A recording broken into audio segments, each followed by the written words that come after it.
मामुलाई भनेन घरमा अनि यत्रो कुरा कसरी लुकाइराख भन्छु क्या हजुर हजुर हजुर उति छ हौ स्पिकरै छ तल ए हुन्छ निस्किँदैन के छ डाक्टर साहब चार्ज छैन कतिको चार्ज गर्नु पर्यो मैले गरेको छु अस्ति अब छोडिन दिपेशमा जानुभयो भने अब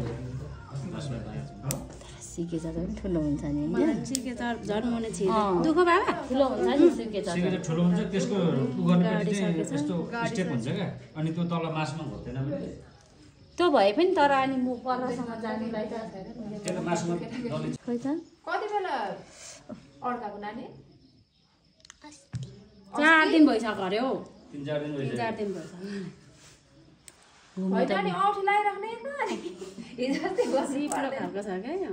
धेरै पेन हुन थालेपछि चाहिँ भन्ने होला अनि उ त्यो इन्फेक्सन घाउ भइसक्यो अनि लेख्दाखेरि अब चाहिँ कुद्नु थाल्यो हौ खोइ सानो खोइ चिप लिँदैछ नि निस्किँदैन निस्किँदैन गनाउनु थालिसकेको छ घाउ मासुमा भाँसेको छ एकछिनै एकछिनै तेलले चाहिँ होइन यस्तो गरेर नानी अलिअलि उयो गर्नुपर्छ ल सहनुपर्छ ल सानो ज्ञानी छ नि त गनाउनु थालिसकेको त तर सहनु चाहिँ सानो उयो तताएर ल्याउनु पर्छ हो यहाँको क्या मैले अलिअलि गरेपछि त पिटिक्कै हुन्छ नि त आट्दैन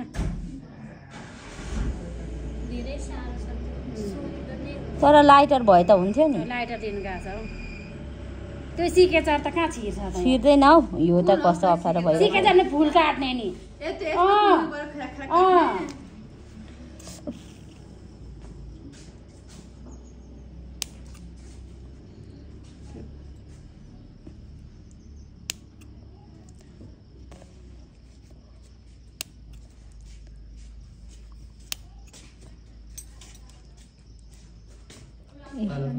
लाइटर छ तान्छ लाइटर भइहाल्छ त्यही त भने तर काँचो थाहा छैन मैले तारा ल्याएर ठुलो मेनगेटको बिग्रेको खाना त अलिकति लोकल त्यसकोमा गएर हालिदिइराख्नु बाहिर त हुँदैन ल लाइटर भनेको अर्को पनि निकाल्छु त म लाइटरमा चाहियो खोइ मलाई अर्को यताबाट पनि आयो त यहाँ बालिदिन्छ नानी एकैछिन ल पोल्ला नि फेरि हात छोड्नु त बेन्चिटा छोड्नु त म कुताल्दै ल्याएको है खोइ यी भइसक्यो जबरजस्ती नगर्नु भइसक्यो खोइ खोइ खोइ त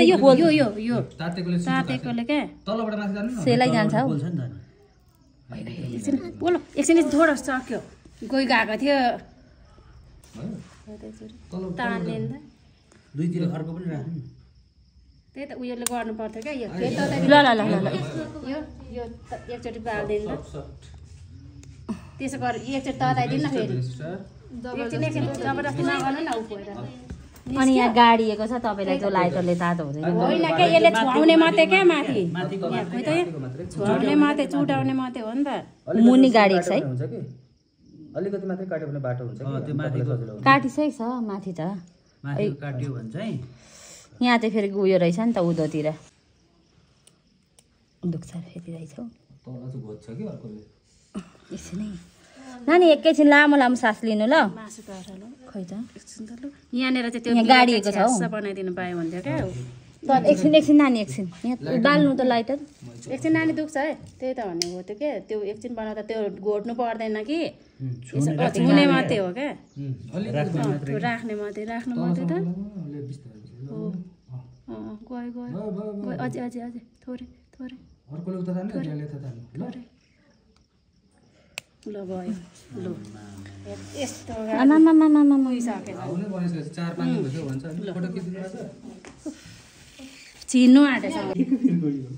कुन त केको बिर्को केको बिर्को यो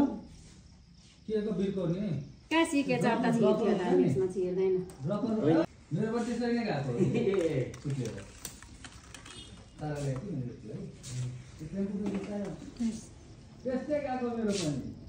मलाई त त्यो सब लागिसक्यो मलाई चाहिँ दुःख भनेर नि बिचरा होइन नि एकछिन दुख्यो भने निस्किन्छ नि त कता पर्खिनै सक्यो क्या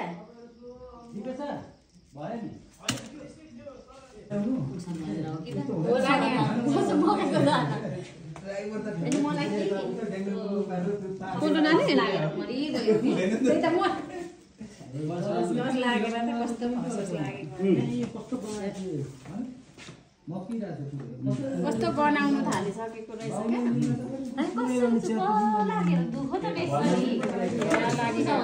क्या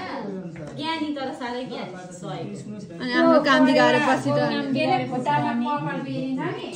त्यस्तै हुँदैन चुटिनु आँट्दो रहेछ माम चाहिँ कुन हातले खायो यही हातले खाएको त्यतिकै लगाइरहेछ भन्ने भयो होला नि त मलाई नि अनि दुःख पनि भनेनौ नानी बाबा मम्मीलाई भनेको थियो भने त निद्लै हाल्नुहुन्छ होला अहिले पनि त